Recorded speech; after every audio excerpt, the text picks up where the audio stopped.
નમસ્કાર દર્શક મિત્રો, આપ નિહાળી રહ્યા છો N24 ગુજરાતી। તો નજર કરીશું આજના મહત્વના સમાચાર પર। પાદરા તાલુકાના ભુજ ગામમાં ચૂંટણીનો જોરદાર માહોલ, કોંગ્રેસ ઉમેદવારોનો ડોર ટુ ડોર પ્રચાર અને એકતાની ભવ્ય રેલી। પાદરા તાલુકાના ભુજ ગામમાં હાલમાં ચૂંટણીનો માહોલ જોરશોરથી જામ્યો છે। આવનારી જિલ્લા પંચાયત અને તાલુકા પંચાયતની ચૂંટણીને ધ્યાનમાં રાખીને તમામ રાજકીય પાર્ટીઓએ પોતાના પ્રચાર અભિયાનને તેજ બનાવી દીધું છે। આજ સંદર્ભમાં ભુજ ગામની જનતાને જણાવતા આનંદ થાય છે કે આવતીકાલે તારીખ 22 એપ્રિલ 2026ના રોજ સાંજે 5 વાગે જિલ્લા પંચાયતના કોંગ્રેસ ઉમેદવાર શ્રીમતી પારુલબેન અર્જુનસિંહ પઢિયાર તથા તાલુકા પંચાયતના ઉમેદવાર સલીમભાઈ કાસમભાઈ દિવાન ભુજ ગામમાં ડોર ટુ ડોર મુલાકાત માટે આવવાના છે। આ મુલાકાત દરમિયાન તેઓ ગામના દરેક વિસ્તારમાં જઈને મતદારો સાથે સીધી મુલાકાત કરશે અને વિકાસના પોતાના વિઝન તથા યોજનાઓ અંગે ચર્ચા કરશે। સ્થાનિક મુદ્દાઓને સાંભળી તેનો ઉકેલ લાવવાનો વિશ્વાસ પણ વ્યક્ત કરશે। આ મહત્વપૂર્ણ પ્રસંગે તમામ કોંગ્રેસ કાર્યકર્તાઓ અને સમર્થકોને અપીલ કરવામાં આવે છે કે તેઓ મોટી સંખ્યામાં ઉપસ્થિત રહી કાર્યક્રમને સફળ બનાવે। કાર્યક્રમનું સ્થળ ભુજ ગ્રામ પંચાયતની સામે નક્કી કરવામાં આવ્યું છે। તે ઉપરાંત આજરોજ બપોરે 3:30 વાગે અર્જુનસિંહજી ભુજ ગામ આગમન કરશે। તેમના સ્વાગત માટે ગામના તમામ કુટુંબજનો, વડીલો, યુવાઓ અને કાર્યકર્તાઓને પોલીસ સ્ટેશન પાસે હાજર રહેવા વિનંતી કરવામાં આવી છે। આ સ્વાગત કાર્યક્રમને લઈને ગામમાં ઉત્સાહનો માહોલ જોવા મળી રહ્યો છે અને મોટી સંખ્યામાં લોકો જોડાશે તેવી અપેક્ષા વ્યક્ત કરવામાં આવી રહી છે। વિશેષ નોંધનીય બાબત એ છે કે નજીકના વડુ ગામમાંથી હિન્દુ અને મુસ્લિમ ભાઈઓએ એકતા અને ભાઈચારાનો અનોખો સંદેશ આપતા ભુજ ગામમાં ભવ્ય રેલીનું આયોજન કર્યું હતું। આ રેલીમાં બંને સમાજના લોકો મોટી સંખ્યામાં જોડાયા હતા અને લોકશાહીના પર્વને ઉજવી સામાજિક સૌહાર્દનો સંદેશ આપ્યો હતો। ઢોલ નગારા, દેશભક્તિના નારા અને ઉત્સાહભેર વાતાવરણ વચ્ચે આ રેલી ગામના મુખ્ય માર્ગો પરથી પસાર થઈ હતી, જેમાં યુવાનો, વડીલો અને મહિલાઓએ પણ ઉત્સાહપૂર્વક ભાગ લીધો હતો। આ સમગ્ર કાર્યક્રમને કારણે ભુજ ગામમાં ચૂંટણીનો માહોલ વધુ ગરમાયો છે અને દરેક ખૂણે રાજકીય ચર્ચાઓ જોર પકડી રહી છે। આવનાર દિવસોમાં આવા જ વિવિધ કાર્યક્રમો દ્વારા પ્રચાર વધુ તેજ બનશે અને તમામ રાજકીય પાર્ટીઓ મતદારોને પોતાના પક્ષમાં કરવા માટે સક્રિય પ્રયાસો કરશે। જય હિન્દુસ્તાન। ભુજ ગામના દરેક હિન્દુ અને મુસ્લિમ ભાઈઓ અહીંયા પધારેલા છે। આજે આપણે અહીંયા મંચ પર ભેગા થયા છે। વડુ જિલ્લા પંચાયત એક એવી જિલ્લા પંચાયત ભાઈ છે કે કોંગ્રેસનું ગઢ છે। આ કોંગ્રેસનું ગઢ તોડવા માટે અત્યારે એવા કાવતરા રચી રહ્યા છે કે તમે ના પૂછો વાત। થોડા દિવસો પહેલા વાત થઈ હતી ભાઈ કે નફાનો ધંધો હું કરું છું। અમે નફાનો ધંધો નથી કરતા ભાઈ। દરેક માનવીની સાથે, દરેક માણસની સાથે અમે જોડાયેલું આ કોંગ્રેસ પક્ષ છે। કોંગ્રેસની અંદર, વડુ જિલ્લા પંચાયતની અંદર અર્જુનસિંહ બાપુ એમના 10 વર્ષના શાસન દરમિયાન તમે દરેક ગામની અંદર કામ ઉઠાવીને જોઈ લો કે એમણે 10 વર્ષના શાસનમાં 90 લાખ રૂપિયાનું કામ આપેલું છે ભાઈ, અને તે પણ ડંકાના ચોટ પર। અને હવે પછી જો કોંગ્રેસની જો બોડી તાલુકામાં બેસી ગઈ તો અમે તમને બાપુ સામી છે, તમે કહેશો એ કામ તમારું સટાસટ 24 કલાકમાં ભાઈ। બીજું તમને એક વાત કહું કે અત્યારે આપણા અર્જુનસિંહ લોક લાડીલા અને આપણા ધારાસભ્ય શ્રી માજી ધારાસભ્ય અર્જુનસિંહ બાપુ, આપણે ધારાસભ્ય આપણે જસપાલસિંહ બાપુ આપણા મંચ પર હાજર છે।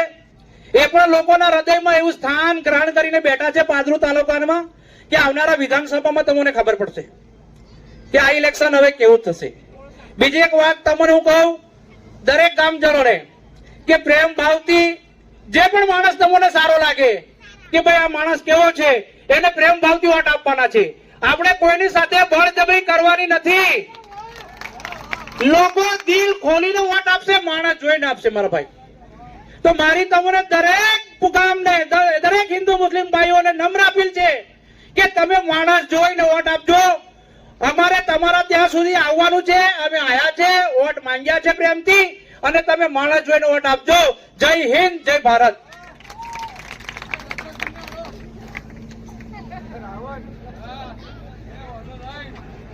કામ કર્યું હોય તો એ અર્જુનસિંહે કર્યું છે।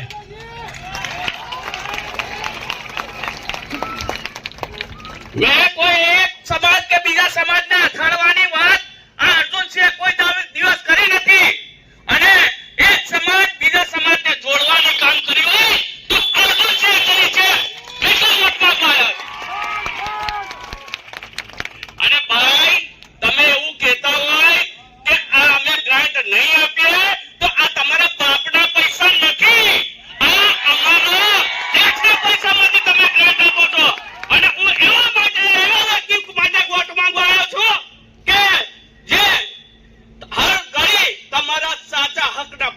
અપાવે છે એવા વ્યક્તિ માટે વોટ માંગવા આવ્યો છું.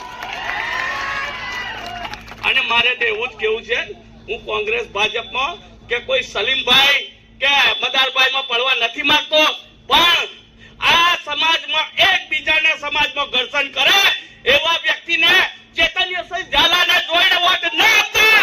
તમારા અમે 25 વર્ષ રાજકારણમાં છે અને 25 વર્ષથી મને હિન્દુ સમાજ છૂટે આવે છે, અને એવા વ્યક્તિને વોટ આપો કે તમારા એક સમાજને બીજા સમાજના દિલની વાત કરી શકાય. અને મારે વાત એ કેવી છે કે અમે તો એ મુસ્લિમ છે, એ हिंदू છે कि कभी मंदिर पे जा बैठा, कभी मस्जिद पे जा बैठा. हम तो ऐसे व्यक्ति हैं कि हर व्यक्ति के दिल में जा बैठा. ऐसी कांग्रेस के साथ है. बस વધારે ભાષણ નથી કરવું. સલીમભાઈ ને બહુમતીથી જીતાડો અને આપણા અર્જુનસિંહ બરાબર એમને આપણે બેન છે એમને જીતાડો. બસ આટલું કહીને આજની ચૂંટણી અંતર્ગત આજ રોજ આપ સૌની વચ્ચે અહીંયા ભોજ ગામે કોંગ્રેસ પક્ષે જેને જિલ્લા પંચાયતની ટિકિટ આપીને આપ સૌનો વિશ્વાસ જીતવા માટે આપ સૌની વચ્ચે અહીંયા મોકલ્યા છે એવા પારુલબેન અર્જુનસિંહ પડિયાર સાથે આપના જ ગામના, અને અગાઉ જ્યારે 2010માં હું તાલુકા પંચાયતની ચૂંટણી અપક્ષ લડીને જીત્યો હતો ત્યારે મારી સાથે એ પણ ચૂંટાયેલા આ બેઠક પરથી એવા કોંગ્રેસ પક્ષમાંથી ત્યારે પણ એમને ટિકિટ આપી હતી એવા સલીમભાઈ મારા જૂના મિત્ર, અને અહીંયા તાલુકા પંચાયતના પૂર્વ ઉપપ્રમુખ એવા સૈયદ બાપુ, સરપંચ ઇકબાલભાઈ, અને અહીંયા ઉપસ્થિત ગામમાંથી પધારેલા સૌ આદરણીય વડીલો, સૌ માતાઓ બહેનો અને સૌ મારા યુવાન સાથી મિત્રો, સાથે ભયાભાઈ, સૌ એવા કોંગ્રેસના સન્નિષ્ઠ કાર્યકર મિત્રો. સ્થાનિક સ્વરાજની ચૂંટણી એટલે કે ખાસ કરીને પક્ષની સાથે સાથે એ વિસ્તારમાં જેનું મહત્વ હોય, એ વિસ્તારના લોકો જેને ચાહતા હોય અને સતત એ વિસ્તારના લોકો માટે ગમે તે સમયે આવીને મુશ્કેલીના સમયમાં આવીને ઊભા થઈ જાય એવા વ્યક્તિને જિલ્લા પંચાયત કે તાલુકા પંચાયતમાં મોકલીને તમારા ગામનું, તમારા વિસ્તારનું જે જિલ્લા પંચાયતનું જે ક્ષેત્ર છે એનું પ્રતિનિધિત્વ કરીને તમારા સ્થાનિક મુદ્દાઓ, જે સ્થાનિક નાના મોટા પ્રશ્નો છે એ પ્રશ્નો ઉઠાવીને એને વાચા આપવાનું કામ છે. ઘણા લોકો અહીંયા ગપ્પા મારવા આવી જાય, ગપ્પી કે ભાઈ આવું તેવું બધા ગપ્પા ઘણા મારીને જોઈએ, ગપ્પા અમે સાંભળ્યો. આદત જ હોય અમુક લોકોને. અમે જોયું છે આટલા લગભગ 3.5 વર્ષમાં શાસનમાં કે માઇક હાથમાં આવે એટલે ખબર નહીં પડતી કે હું ગપ્પો મારી એવું, એટલે ગમે તે ચોલામ છોડ. એટલે ઠીક છે, શાસન મળ્યું, તમને મુબારક છે, પરંતુ લોકોના હૃદયમાં રહીને, લોકોના હૃદયમાં તમારું શું સ્થાન છે? સત્તા તો આવતી ને જતી રહેશે, પરંતુ લોકોની ચાહના શું છે, લોકોના દિલમાં શું છે, લોકોના દિલમાં તમારું સ્થાન ક્યાં છે એ મહત્વનું છે. હાર જીત તો સિક્કાની બે પહેલું છે. એટલે ખાસ કરીને અમુક લોકો ચૂંટણીના સમયે જોરથી બોલવું, જુઠ્ઠું બોલવું એ નેમ લઈને ચાલતા હોય છે, અને કેમ કરીને લોકોને ગેરમાર્ગે દોરવા અને એ ગેરમાર્ગે દોરીને કેવી રીતે પોતાની પાર્ટીમાં મત લઈ જવા, ફક્ત ને ફક્ત આ જ સિસ્ટમ અમુક લોકોની રહેતી હોય છે. જ્યારે અહીંયા કોઈ ખોટી વાત નહીં, કોઈ જુઠ્ઠી વાત નહીં. જે થતું હોય એ કહેવાનું, જે ના થતું હોય એ નહીં કહેવાનું. આ સિસ્ટમ અર્જુનસિંહ પડિયારની રહી છે, આ સિસ્ટમ અમારી રહી છે. સતત 10 વર્ષ સુધી આ બધાએ જે વિશ્વાસ મૂક્યો અને એ વિશ્વાસને સાર્થક કરતા કરતા એ પહેલી ચૂંટણી હોય 2015ની, ત્યારબાદ 2021ની ચૂંટણી હોય અને આ સ્થાનિક સ્વરાજ 2026ની ચૂંટણી આવી. 10 વર્ષ આપ બધાએ વિશ્વાસ મૂક્યો અને એ વિશ્વાસને સાર્થક કરીને આ વિસ્તારમાં 11 કરોડ ઉપરાંતના વડુ જિલ્લા પંચાયત મત વિસ્તારમાં કામો લાવનારી અર્જુનસિંહ પડિયાર છે. અમુક લોકો જ પોતાના ઘેરથી જો પેલી જમીન લખ્યાલી હોય ને એવું કે અમે આવા કોમ કરીશું, આમ કરીશું. તો તમે ઘેરથી લાયા હતા ભાઈ? જમીન લખ્યાલી હતી, જમીન વેચીને આલ્યું? આ પૈસા પ્રજાના છે, એ પ્રજા પર કોઈનો અધિકાર નથી રહેતો. અમુક કે છે અમે ગ્રાન્ટ નહીં આપીએ, એવું જોયું ને કાલે બધાએ જોયું હશે, ગ્રાન્ટ નહીં આપીએ.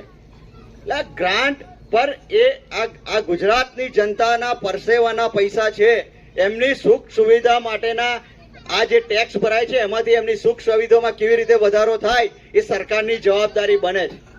પરંતુ તમે ઘણા બધા લોકોની વાતો સાંભળી હશે, જે જૂના ભાજપની વિચારધારા વાળા જૂના લોકો હશે, એ લોકો પણ હવે એવું કહેતા થઈ ગયા છે કે જે ભારતીય જનતા પાર્ટીને અમે માનતા હતા એ ભારતીય જનતા પાર્ટી હવે રહી નથી. એમના જે શબ્દો હતા એ તો બહુ ડેન્જર શબ્દો હતા કે હવે આવા લોકોની આ પાર્ટી થઈ ગઈ છે. એટલે જે જૂના લોકો હતા એ પણ સારી રીતે સમજી ગયા છે કે હાલમાં જે રીતનું આ શાસન ચાલી રહ્યું છે આપ બધાએ જોયું છે. સમગ્ર ગુજરાતમાં જે પ્રકારે સ્થાનિક સ્વરાજની ચૂંટણીમાં હાર પડી ગયેલા એટલે બોખલાહટમાં આવી ગયેલા